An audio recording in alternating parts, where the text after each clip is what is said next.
আমরা একটা লক্ষ্যমাত্রা নির্ধারণ করেছি যে 2036 সালের মধ্যে আমরা সরকার গঠন করব। তো এনসিপি বাংলাদেশের একটা শক্তিশালী রাজনৈতিক শক্তি হিসেবে থাকলে এটা করাটা এত ইজি না। শুধু এনসিপির কথা আমি বলবো না, আমি বলবো যে গণ অভ্যুত্থানের পক্ষের যারা এখন কাজ করছেন, নতুন নতুন প্ল্যাটফর্ম অনেকে আছেন। তো সেই জায়গা থেকে এনসিপির প্রতিনিধিত্বটা সংসদে এবং রাজপথে শক্তিশালী প্রতিনিধিত্ব জরুরি ছিল, এবং ওই বোঝাপড়ার জায়গা থেকেই জোট করা।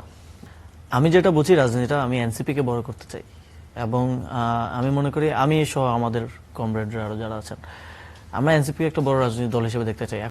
তো দেখা যাবে মাঝে মধ্যে দেখবেন যে এনসিপি বড় হচ্ছে বা এনসিপিতে অনেক লোকজন যোগদান করছে, এটা নিয়ে অনেক দলের মধ্যে ইনসিকিউরিটি মানে তৈরি হয়ে যায় যে এনসিপি তো আমাদের জায়গায় নিয়ে নেয় কিনা।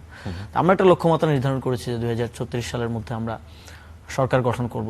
তবে আগামী নির্বাচনে আমি দেখি যে অ্যান্টি ইনকামবেন্সি একটা ফ্যাক্টর আছে।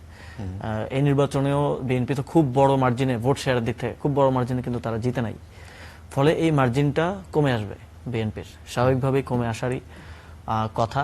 এবং যদি ভোট হয়, আমরা যেটা দেখছি বিএনপি তো বারবারই ক্ষমতা হস্তান্তরের সময় আসলে বিএনপির এক ধরনের রোগ হয় যে তারা ক্ষমতা হস্তান্তরের প্রক্রিয়াটা কখনোই সুষ্ঠুভাবে করতে পারে না। ইভেন খালেদা জিয়ার সময়ও হয় নাই, 96-তে আন্দোলন হয়েছে, 2005-06-এর দিকে বিএনপির ভুলের জন্য 11 হয়েছে, এবং তার ফলশ্রুতিতেই কিন্তু আওয়ামী লীগ 17 বছর ধরে এই দেশটাকে শাসন করেছে।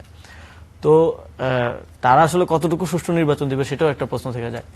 কিন্তু আমি দেখি যে বিএনপির সরকার গঠন করাটা কঠিন হবে আগামী 5 বছর পরে।